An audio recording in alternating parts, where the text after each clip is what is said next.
Thank you, everyone. It's a real honour to be here and representing the Energy Institute. For those observants of you, I know I'm not Nick Waith, which is the name you may have on your programme. So he sends his apologies. He's actually been at the ADIPEC conference in the Middle East this week and wasn't able to get back in time. So he has sent me in his stead. I hope you'll forgive us both for that. I stand in front of you as not an engineer and also not a statistician. So it's going to be exciting for us all as I'm standing in front of a group of engineers about to give you a presentation on statistics. So fun for everyone. But yes, if you'll allow me a few allowances on that front, I shall get cracking. So before we get into some of the details of the statistical review, I thought it might be helpful just to talk a little bit about the Energy Institute itself, as I'm not sure how many of you here or indeed online will be aware of us. We are a chartered professional membership body. We're a registered charity and we've got a history dating back to 1914.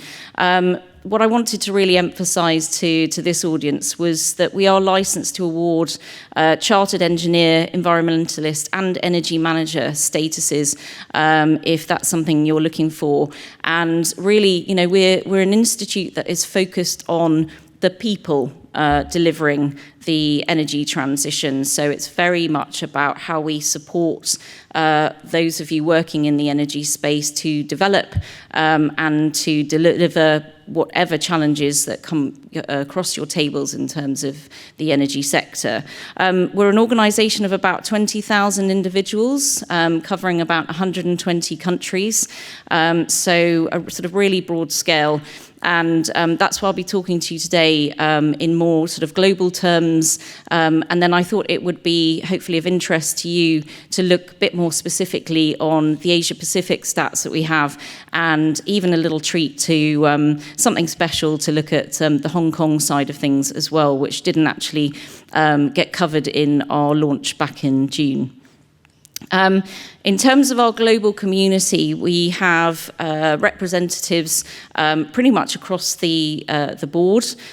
So wherever you are in the world, there's likely to be representation for the Energy Institute.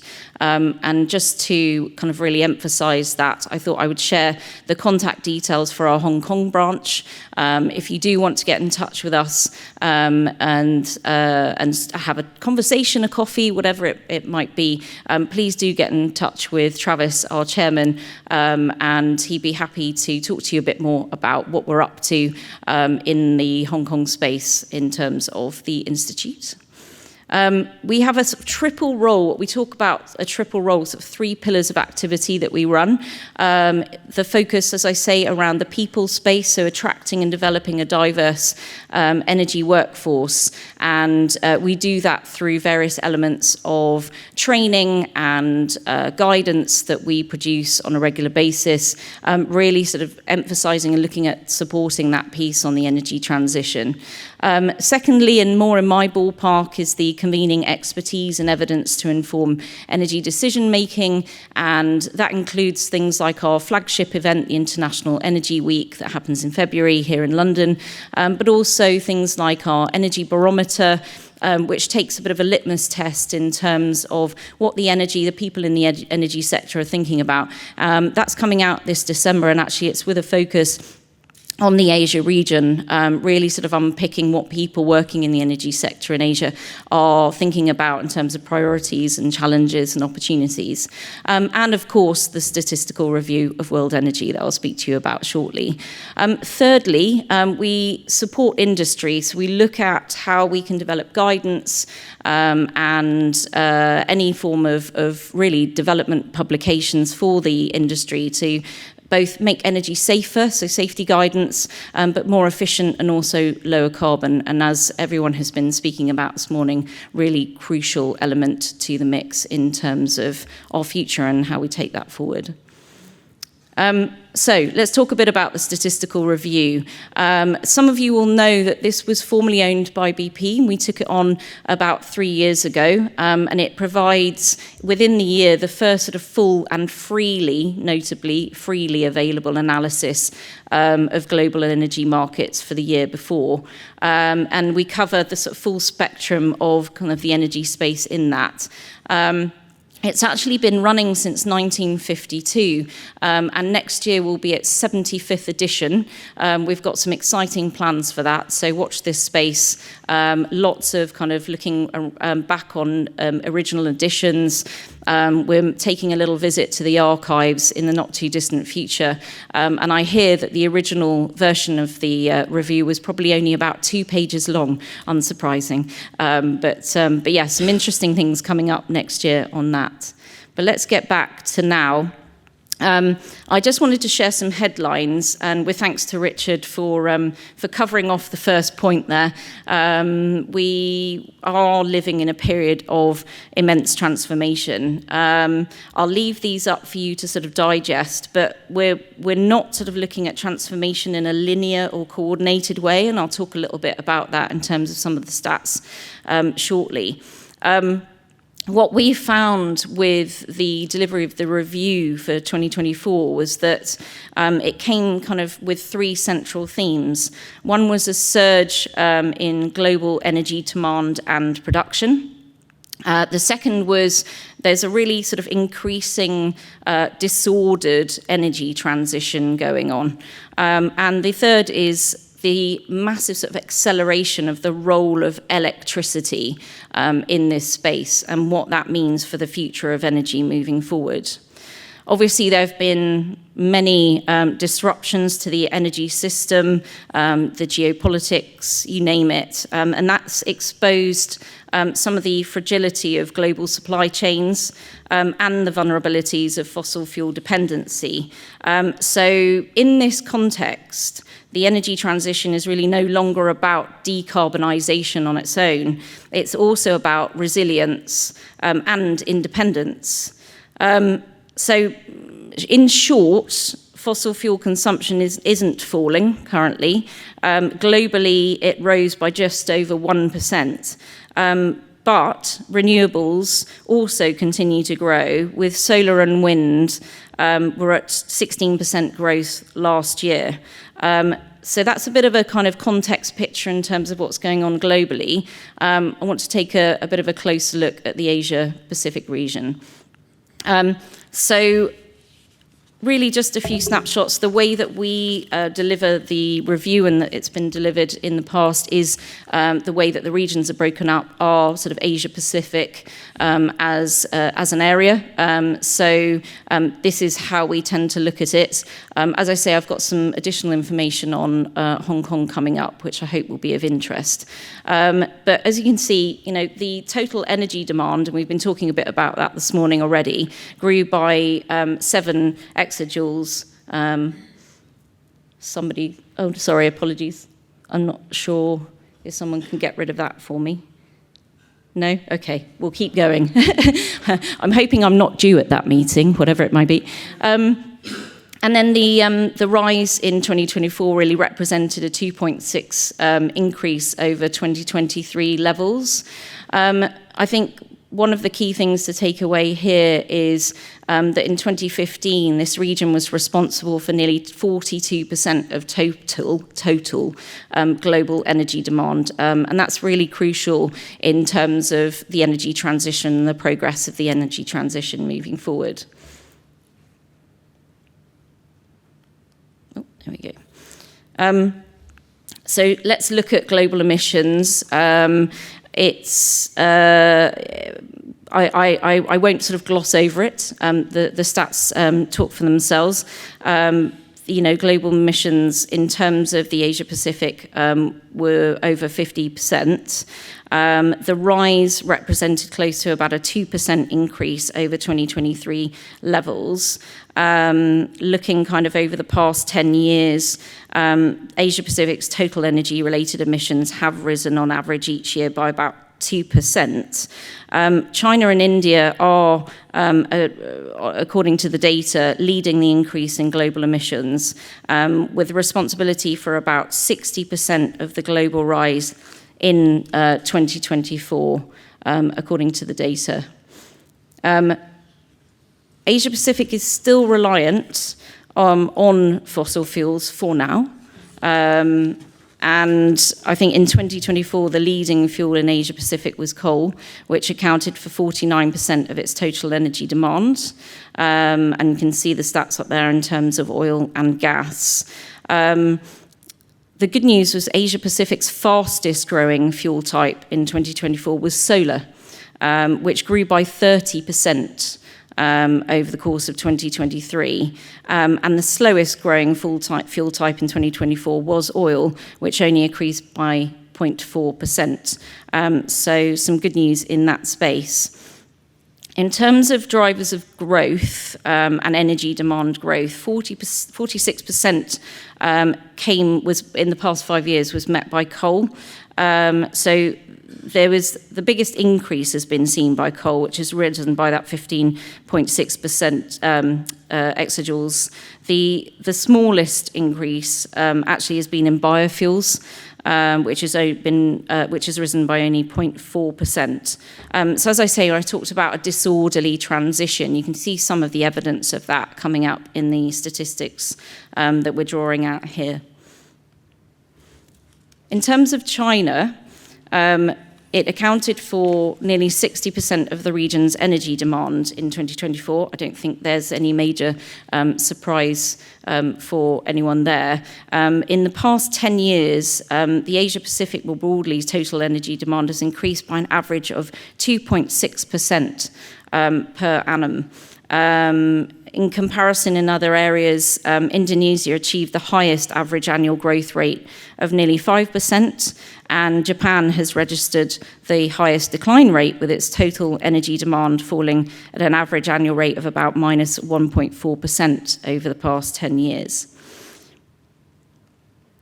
We are talking about the age of electricity, and I think that's a phrase that's been used quite regularly over the past couple of years and sort of growing in recognition.